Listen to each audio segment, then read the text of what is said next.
A dream journey, a brazen crime, and a stolen motorcycle. It's a really heartbreaking story, but man, does it hold some powerful lessons for every adventure traveler on how to protect your own journey when the worst happens. This quote from world traveler Yogesh Alekari just cuts right to the heart of it.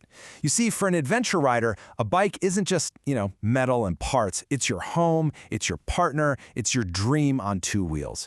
And when that's gone, everything changes. So to really get the full impact of this theft, you gotta understand the sheer scale of the journey he was on. Yogesh Alekari wasn't just on a simple holiday. He was on a mission to ride around the entire world. So get this, he'd been on the road for 118 days, starting from Mumbai way back on May 1st. Just think about that for a second. Nearly 4 months of continuous travel, day in and day out. And in that time, he covered a staggering 24,000 kilometers. I mean, that's more than halfway around the entire planet at the equator. Just an absolutely epic feat of endurance and navigation. And he did all this across 17 different countries. Think about it. He navigated places with known security risks, complex borders, only to face his absolute worst nightmare, in a place many of us would think is pretty safe. And that place was the UK. After successfully crossing all of Europe, this incredible dream journey took a really dark and sudden turn in the city of Nottingham. And the most shocking part? Just the sheer audacity of it all. This wasn't some sneaky theft in the middle of the night. No, this happened in a public park, in broad daylight. There's even video of the thieves smashing the lock with a hammer and just wheeling the bike away. And the financial hit. Wow, it was immense. We're talking an estimated value of over £15,000 for everything that was taken. The bike, his passport, laptop, cameras, all his documents, everything. He was left with literally nothing. And what's so telling is the immediate reaction from the local riding community over on Reddit. For them, for the riders in the UK, this kind of professional theft, well, sadly, it wasn't a shock at all.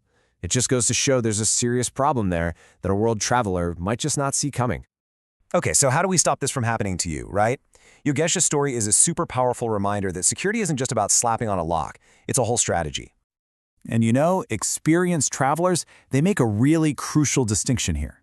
That simple disc lock you've got, sure, it might stop a casual thief, but the pros, they'll get through that in seconds.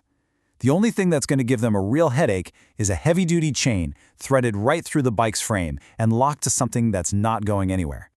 And this is all part of building a multi-layered defense. First up, get it out of sight. Ask the hotel for a secure spot. Then use a cheap, dirty cover. Think of it as an invisibility cloak. Maybe even make your bike look a little less flashy to downvalue it. And don't forget your luggage. A steel mesh net can be a lifesaver. Oh, and critically, that tank bag, always empty it. It's the #1 target for a quick grab and go. The whole goal here is just to make your bike way more hassle than it's worth. But look, let's be real. Even with the best prep in the world, theft can still happen.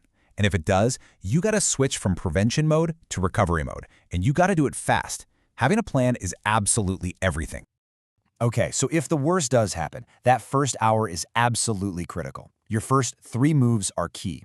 1. Report it to the police immediately to get that crime reference number. 2. While you're on the phone, start searching nearby alleys yourself. Thieves often stash bikes close by for a little while. And 3. As soon as you have that number, call your insurance company. Seriously, time is your biggest enemy here. All right, now it's time to mobilize your own search party. You basically become the investigator. You're gathering CCTV, you're talking to witnesses. Then you blast the alert out to the entire riding community online. Get it on forums, scour marketplaces like eBay and Facebook. You've got to create a digital search party, and you have to do it fast.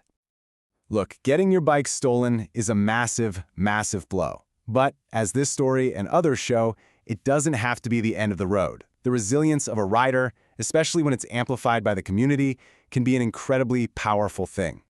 And we've actually seen this happen before. Just a year earlier, another Indian vlogger, Lazy Assassin, had his bike stolen in Birmingham. And what happened? His followers went to work. They scoured online marketplaces, they found listings for his bike's parts, and they tipped off the police. The result? The bike was recovered in just 3 days. That right there is the power of community sourcing in action. So let's boil all this down to a simple checklist for you. Prepare your security like your trip depends on it, because it does. Understand your insurance policy inside and out before you go. And know that if the worst happens, Your two greatest assets are speed and the riding community. And all of this leaves us with a really crucial question for the modern adventurer, doesn't it? On one hand, social media can create this powerful safety net that helps you get a stolen bike back, but on the other hand, it broadcasts our location, our gear, our plans to the entire world. So the question is all this connectivity actually making us travelers safer or just a whole lot more vulnerable?